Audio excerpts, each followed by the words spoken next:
nosso papo é sobre razão e emoção na história da arte. Bom dia, meus amores, bom dia, minhas amoras. E você, se considera uma pessoa que age mais de acordo com a sua emoção ou com o seu pensamento racional? Hoje o nosso papo é sobre razão e emoção na história da arte. Então pega lá a sua apostila 7, abre na página 242 e dá uma olhadinha nos módulos 18 e 19, Arte Barroca.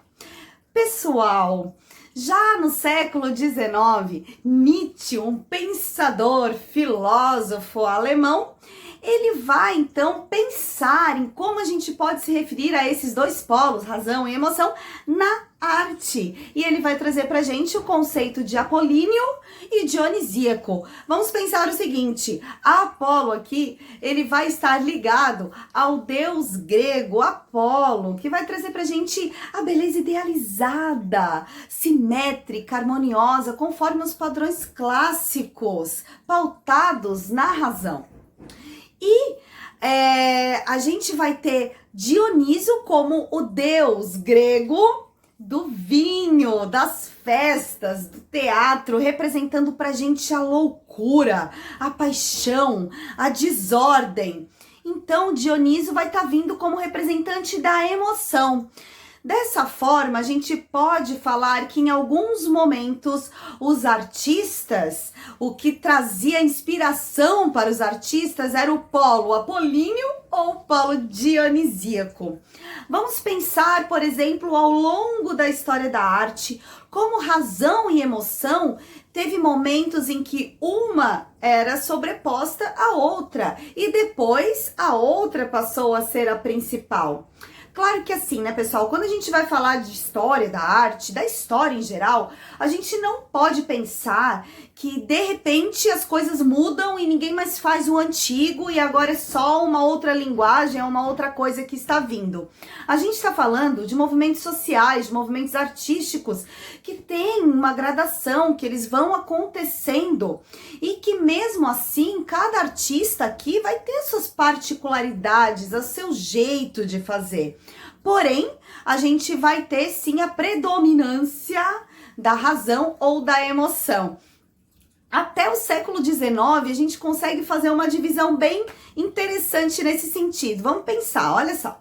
Idade Média, entre século V e século XV, a gente vai ter então aí o que ditando a vida das pessoas? Religião.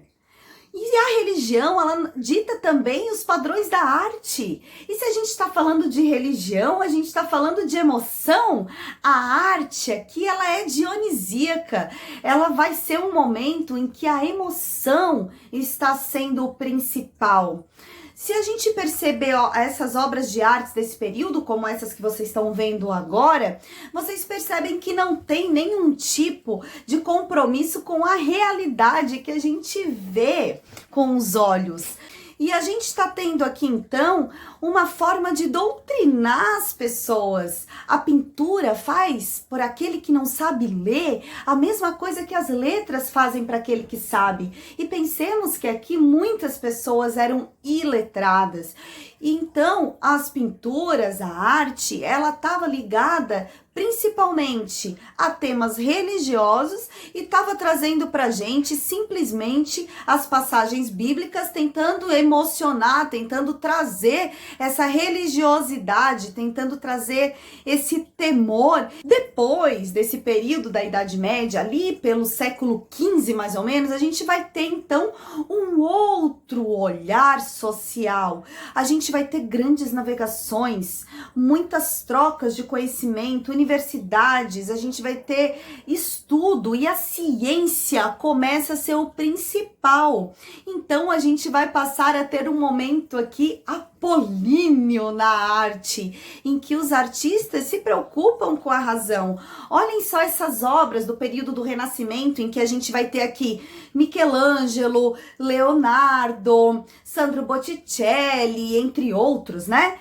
A gente vai ter artistas que vão trazer pra gente o caminho racional, pautados na geometria, pensando na beleza idealizada, nos moldes clássicos, porque a gente vai estar aqui num momento em que vai se olhar novamente para a cultura que era praticada na Grécia Antiga, antes da entrada da Idade Média. A gente vai ter então aqui um olhar pautado totalmente na ciência, racional, apolíneo. E daí, gente, nesse período do Renascimento, a Igreja Católica vai perder um pouco do seu poder, na verdade, grande parte, por causa de um movimento social intitulado de Reforma Protestante, em que então a gente vai ter aí um enfraquecimento da igreja.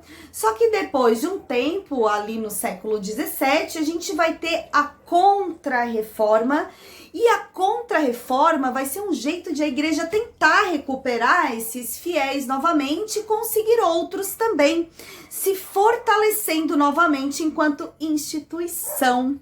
E daí ela vai utilizar novamente a arte como grande aliada, pensando novamente no potencial de emoção que a arte pode trazer para as pessoas, e novamente teremos um período dionisíaco. Aqui então o período barroco, que por muitos vai ser chamado de exagero. Barroco, quando foi intitulado esse movimento, vai ser dado como uma forma negativa, um jeito pejorativo de chamar, algo exagerado, de mau gosto, que vai ultrapassar os padrões clássicos de beleza, vai ultrapassar a razão e vai pegar a emoção das pessoas através das suas cores fortes, dos contrastes, do jogo entre vida e morte, entre luz e sombra, entre alma e pensamento. E a gente então vai ter um outro olhar para a arte novamente, pensando que a gente consegue pegar as pessoas pela emoção. Só que aqui não adianta os artistas voltarem para a arte praticada lá na Idade Média, porque a gente já passou por um momento, por um período de descobertas artísticas, anatômicas, científicas, que já vão trazer um realismo, uma outra forma, uma habilidade de se fazer, que os artistas não vão jogar fora, mas eles vão então agregar a essas habilidades, a essas formas do Renascimento, a emoção, o movimento, tirando então aquela forma estática das obras, fazendo com que elas sejam lançadas para diagonais, com que elas tenham muito contraste entre luz e sombra. A obra do Barroco é como se fosse uma cena teatral congelada no seu momento máximo. Sabe quando você tá vendo um seriado, uma novela, um filme, vai entrar o comercial ou vai acabar aquele capítulo e vai começar outro?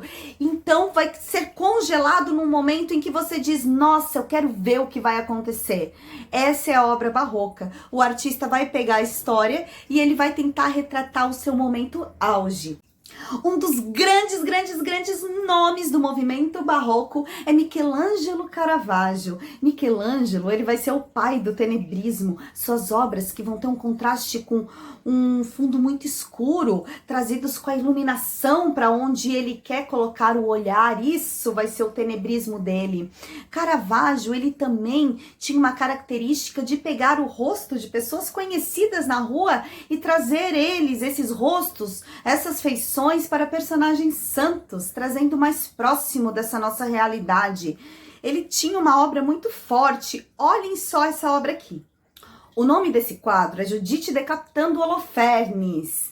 Essa aqui é uma obra que conta a história de uma passagem bíblica lá do livro da Judite, que é um momento então que o general, ou muitos falam também que era o rei da Assíria, o Holofernes, ele estava num momento em que ele estava dominando o povo, a região de Judite, e ela se aproveita de um momento, seduz o general, e no momento em que ele está dormindo, então ela corta a sua cabeça, e a gente percebe ali a empregada, a criada que está junto com ela, a sua serva, né, que está pronta para pegar a cabeça que vai ser arrancada.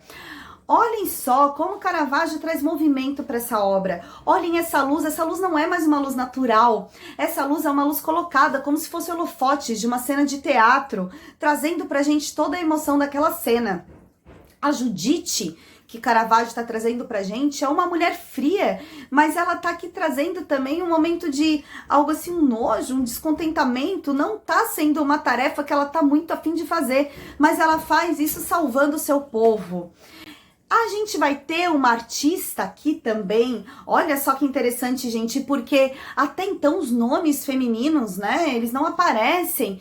E a gente vai ter uma artista aqui, que é a Artemisia Gentileschi, que ela vai ter fama já na sua vida, ela já vai ter o reconhecimento. E ela vai ser a primeira mulher a ser aceita pela Academia de Belas Artes de Florença. Ela vai ter reconhecimento em vida, isso não era comum. Olha só como é a obra de Judite Decapitando Holofernes, da Artemisia. Dá uma olhadinha. Percebam que a obra dela também vai trazer muita força. E a força que a Judite que ela mostra tá diferente da do Caravaggio, hein? Porque enquanto o Caravaggio traz uma Judite aí que tá fazendo uma tarefa meio desgostosa, assim, ela não tá querendo muito fazer aquilo, a Judite de Artemisia tá fazendo isso com prazer. Ela tá mostrando uma mulher determinada, uma mulher forte. Aqui a gente vai ter a Artemisia, ela é considerada como uma pintora feminista, que ela vai estar trazendo então essa força, essa autonomia da mulher. Os dois vão trabalhar com essa questão do contraste de luz e sombra, trazendo pra gente toda essa emoção da obra do barroco.